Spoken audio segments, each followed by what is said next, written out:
बहुत बहुत स्वागत है आपका गुलिस्तान न्यूज में। धन्यवाद राजेश जी। अनिल गोयल जी, बड़ी अहम बैठक पीएम मोदी के अगुवाई में आज गृह मंत्री अमित शाह और तमाम 3 और बड़े नेता शामिल हुए हैं। क्या उम्मीद कर रहे हैं, कुछ सकारात्मक उम्मीद है आज? राजेश जी, बिल्कुल सकारात्मक उम्मीद है और सकारात्मक उम्मीद पर ही काम कर रहे हैं। ये सरकार किसानों की सरकार है, ये सरकार हिंदुस्तान के हर व्यक्ति की सरकार है। सबके हितों का ध्यान रखना सरकार की जिम्मेदारी है। भी हमारे भाई हैं, हम उनके हितों की रक्षा के लिए पूरी तरीके से कृत संकल्प हैं। लेकिन एक डर जरूर है कि जो असामाजिक तत्व इस आंदोलन में आ रहे हैं, जो असामाजिक तत्व मीडिया कर्मियों को, महिला मीडिया कर्मियों के साथ छेड़छाड़ कर रहे हैं, जो असामाजिक तत्व पुलिस की तरफ उनको भड़काने की कोशिश कर रहे हैं, आंदोलनकारियों से निवेदन है कि वो सामाजिक तत्वों को रोके, नहीं तो आंदोलन की दिशा गलत हो जाएगी। अपनी बात को रखना लोकतांत्रिक तरीके पर उनका अधिकार है, लेकिन किसी के बहकाए और भड़काए में आकर के व्यवस्था खराब हो, वो देश के हित में नहीं है, किसानों के हित में भी नहीं है। आप बोलते हैं किसानों की सरकार है, किसानों की आपको परवाह है, क्या बात कर रहे हैं सर? देश की दिल्ली की सरहद पे कम से कम इस वक्त लाखों के हिसाब से किसान पड़े हैं, सर्दियों में किसान सो रहे हैं, आप कह रहे हैं कि आपको किसानों की परवाह है। असामाजिक तत्व कौन से हैं सर? क्या कुछ ऐसा बड़ा हो गया है कि जो आप अन्नदाता को असामाजिक बोल रहे हैं? अपनी बात रखने तो आए हैं, आप उनकी बात समझने सुनने को तैयार नहीं है। मैं फिर लौट रहा हूं आपके पास, किसान नेता नरेश टिकैत मेरे साथ जुड़ चुके हैं। मैं आ रहा हूं सर आपके पास। अनिल गोयल जी, बहुत तीखे सवाल हैं, रहिएगा, आ रहा हूं मैं आपके पास। नरेश टिकैत से भी किसान आए हैं, यूपी से भी आए हैं, छत्तीसगढ़ से भी आए, राजस्थान वाले आने की तैयारी कर रहे हैं। कौन असामाजिक है सर? ये वो अन्नदाता हैं जो पिछले 70 क्या हजारों सालों से हमारा पेट भर रहे हैं। आज हमें ये असामाजिक तत्व लगने लगे सर, क्योंकि ये सरकार के खिलाफ, सरकार से मांग कर रहे हैं। राजेश जी, हमने ये नहीं कहा कि किसान गलत है। कौन गलत है सर? इनके अंदर कुछ लोग बढ़ गए हैं, कुछ असामाजिक तत्वों ने एंट्री कर ली है और ये इन सबका फर्ज है कि उनको देखें और उनको रोकें, आंदोलन को लोकतांत्रिक तरीके से चलाएं, ये इनका पूरा अधिकार है। मैं टिकैत साहब की बात से बिल्कुल सहमत हूं, लेकिन मैं एक बात पूछना चाहता हूं कि ऐसा कौन सा अधिकार किसानों का सरकार ने छीन लिया जिस पर किसानों को सड़कों पर आने को मजबूर होना पड़ा जी। और किसानों की बात सुनने के लिए हमारे पूरा मंत्रिमंडल आज मंत्री ने भी इस विषय लिया है और मीटिंग लिया है। हम किसान, हम अन्नदाता की अहमियत समझते हैं और उस बात को ध्यान में रखते हुए सरकार पूरी गंभीरता से बातचीत के जरिए इस रास्ते को निकालने की कोशिश कर रही है। और सबसे बड़ी सुखद बात यह है कि किसान नेता भी इस बात को मान रहे हैं कि बातचीत से रास्ता खुलेगा, सरकार भी इस बात को मान रही है बातचीत से रास्ता खुलेगा, दोनों बातचीत से रास्ता खोलने के लिए तैयारी है। नहीं, भारत बंद का भी तो ऐलान कर दिया है, नहीं रास्ता तो नहीं खोलेगा तो बंद का भी ऐलान है सर। अगर आप रास्ता नहीं खोलेंगे, किसान कह रहे हैं हम 8 तारीख को भारत बंद करेंगे। राजेश जी, मेरा यही निवेदन, हमारी तरफ से रास्ता बंद नहीं है। हमने तो निरंकारी ग्राउंड के अंदर सबको आमंत्रित किया था। अब किसान बॉर्डर पे बैठे हैं तो किसान बॉर्डर पे बैठे हैं, लेकिन मेरा एक निवेदन है कि वो दिल्ली बंद करके जो फल है, सब्जी है, जो दिल्ली का आम नागरिक है, जिसे दिल्ली में आना है, दिल्ली का आम नागरिक जिसको दिल्ली से बाहर जाना है, वो भी इसी भारत के नागरिक हैं, उनको भी इसी में जीने का अधिकार है। तो निश्चित तौर पर किसानों को अपनी बात शांतिपूर्वक रखना उनका अधिकार है। चलिए, मैं अनिल गोयल जी आपके सवाल का जवाब ले लेता हूं। नरेश टिकैत जी, नरेश टिकैत जी, 10वें दिन भी अधिकारों को बंधक बनाना जी। नरेश टिकैत जी, ये अहम सवाल अभी भी बना हुआ है कि क्या सरकार ने आपसे ऐसा छीन लिया है?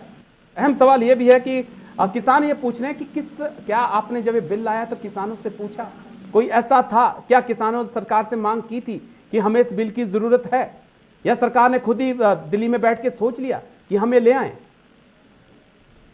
राजेश जी, निश्चित तौर पर सरकार किसानों के हितों का ध्यान में रखकर, कौन सा किसान संगठन था जिसे सरकार ने पूछा है इस बिल की जरूरत थी कि नहीं थी? कौन से किसान थे जिन्होंने सरकार से इस बिल को लाने की मांग की थी?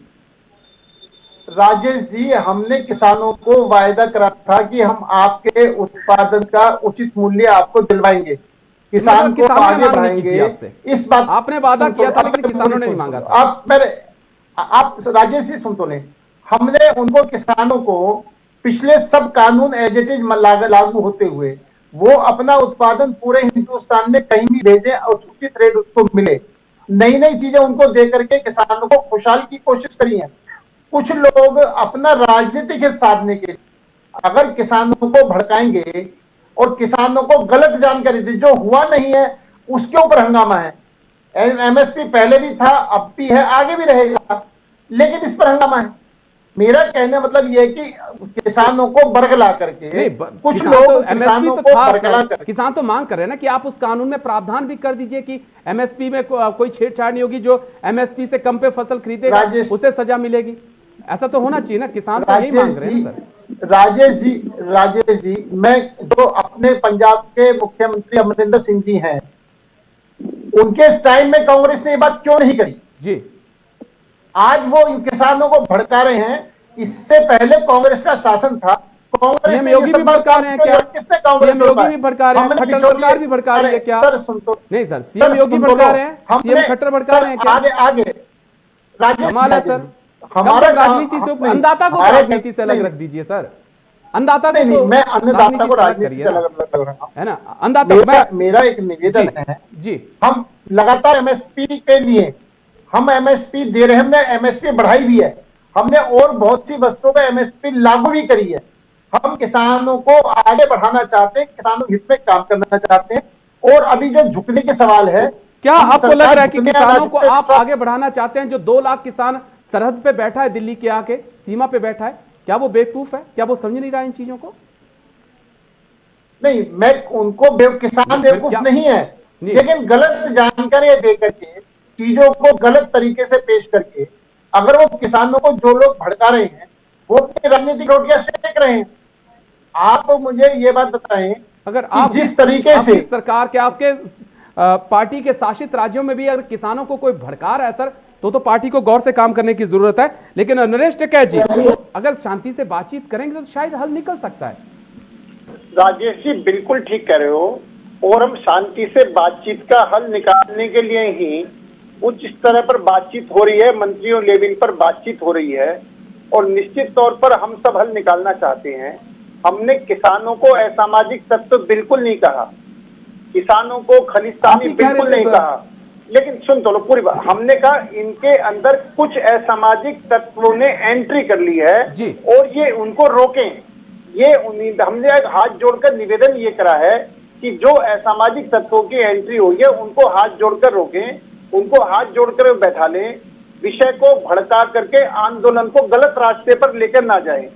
शांतिपूर्वक आंदोलन में अगर 4 लोगों ने पीछे से पुलिस पर पत्थर मार दिए, पुलिस ने आंसू गैस छोड़ दी, तो वातावरण खराब होता नहीं होता है।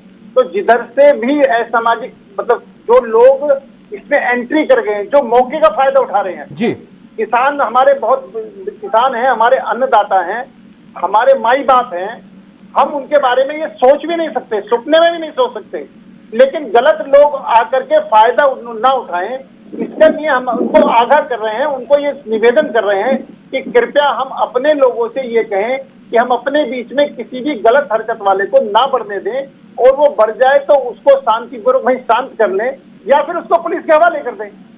तो जैसे शाहीन बाग का मामला था जो इतना पूरा बढ़ गया, नहीं तो देखिए शाहीन बाग और इन चीजों को निवेदन कर रहे हैं जी, उसमें भी शाहीन बाग हो चाहे जेएनयू का मामला हो, उसमें भी आपने यही बोला सामाजिक तत्व में। मुझे बता दें सर, कौन सा ऐसा गिरफ्तार किया आपने, कौन सा पाकिस्तानी एजेंट आईएसआई का खुफिया या खालिस्तान का आपने गिरफ्तार किया है इन दोनों में? तो बताएंगे जरा देश को आज। नहीं देखो, तब भी आपने ये चीजें कही थी, आपने ये कहा था। राजेश जी अगर आप इस बात में 2 नाम गिना दीजिए सर जो गिरफ्तार हुए आंदोलन के बाद, जिनका पाकिस्तान की खुफिया एजेंसी आईएसआई से या खालिस्तान से संबंध था।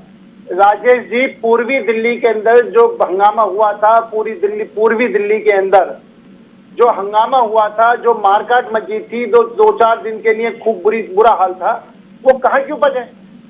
वो कहीं ना कहीं नहीं, मैं अन्नदाता उनके साथ नहीं मानता। उनको कैसे कंपेयर कर सकते हैं सर आप? नहीं, मैं बिल्कुल कंपेयर नहीं कर सकता। मैं तो सिर्फ ये कि कुछ लोग सर हिंदुस्तान का सदियों से पेट राजेश जी बिल्कुल मैं इस बात को मानता हूँ, और मैं इसीलिए आपसे निवेदन कर रहा हूँ, आपके टीवी के माध्यम से भी मैं अपने सब किसान भाइयों से निवेदन कर रहा हूँ कि वो कम से कम इतना होशियारी रखें कि अपने बीच में किसी चलिए भी अनिल गौर जी, एक बड़ा अहम सवाल और किसानों को इस वक्त चिंता सता रही है। आज बड़ा एक चीज जो किसान करने जा रहे हैं जिसपे थोड़ा सा अलग भी लग रहा है कि किसान बोल रहे हैं कि हम पीएम मोदी के साथ कॉर्पोरेट जो घराने हैं अंबानी और अंडानी के, उनके भी पुतले जलाएंगे। तो क्या ये संकेत किसानों के बीच जा रहा है कि सरकार दो परिवारों के कहने के ऊपर कानून बना रही है? क्या ऐसा संकेत गया है? नहीं राजेश जी, किसानों को अधिकार है पुतले जलाने का, उनको अंबानी और अंडानी का भी साथ में जला रहे हैं पीएम के साथ ना। सवाल इस बात का हो रहा है। मैं वही कह रहा हूँ जी। लेकिन अगर हम भूतकाल में जाएं तो जो अंबानी है, अंबानी सबसे पहले राजीव गांधी से मिला था जब राजीव गांधी जी प्रधानमंत्री थे जी। अंबानी का जो बिजनेस फला बढ़ा है वो कांग्रेस के कार्यकाल में बढ़ा है। लेकिन वो ठीक है कि दोनों व्यापारी घराने हैं और वो अपना व्यापार कर रहे हैं और व्यापार करके आगे बढ़ रहे हैं। उसके अंदर अगर वो किसान भाई या कोई भी इसको गलत फहमी है या कोई बात है तो उसका जवाब नहीं है। लेकिन यही सरकार ऐसी है जो निश्चित तौर पर किसानों को सम्मान निधि देने का काम इसी सरकार ने करा है। बिल्कुल बिल्कुल सर। यही सरकार गरीब से गरीब लोगों पर गैस चूल्हा पहुंचा रही है, इसमें कोई शक नहीं है। जो सरकार ने काम किए हैं उनकी तारीफ है, उनकी तारीफ है, वो सराहनीय है। लेकिन जो कमियां हैं, जो किसान आके बैठे हैं, उस पर भी बात करना बहुत जरूरी है। नरेश टिकैत जी, क्या वजह है कि आज पीएम मोदी के साथ किसान का ये कहना है, किसान नेता का, कि क्या अगर हम फसल उगा रहे हैं तो क्या हम गलती कर रहे हैं अनाज उगाकर? नहीं राजेश जी, ये तो देश पर एहसान कर रहे हैं जी। और इसी बात को ध्यान में रखते हुए सरकार इनको आगे बढ़ाना चाहती है, सरकार इनकी इनकम बढ़ाना चाहती है और इनकम बढ़ाने के लिए सरकार कदम उठा रही है जी। और मैं ये आश्वासन देना चाहता हूं आपके टीवी के माध्यम से भी कि सरकार किसानों के हित के लिए दृढ़ संकल्प है, किसानों के हित में काम करेगी और सरकार किसानों के सामने उसका कोई बीच का रास्ता निकलेगा, बीच का रास्ता निकालेंगे सर कि अड़िग रहेंगे अपनी बात पे? बस 10 सेकंड जल्दी से जवाब दीजिए। सरकार अडिग नहीं रहेगी जी। सरकार तो वार्ता निकाल करके रास्ता करने के में रहेगी, वार्ता करके रास्ता निकालने का पूरा प्रयास करेगी। चलिए बहुत बहुत शुक्रिया अनिल गोयल जी आपका मेरे साथ जुड़ने के लिए। किसान नेता नरेश टिकैत जी, आपका भी बहुत बहुत शुक्रिया मेरे साथ इस खास चर्चा में जुड़ने के लिए।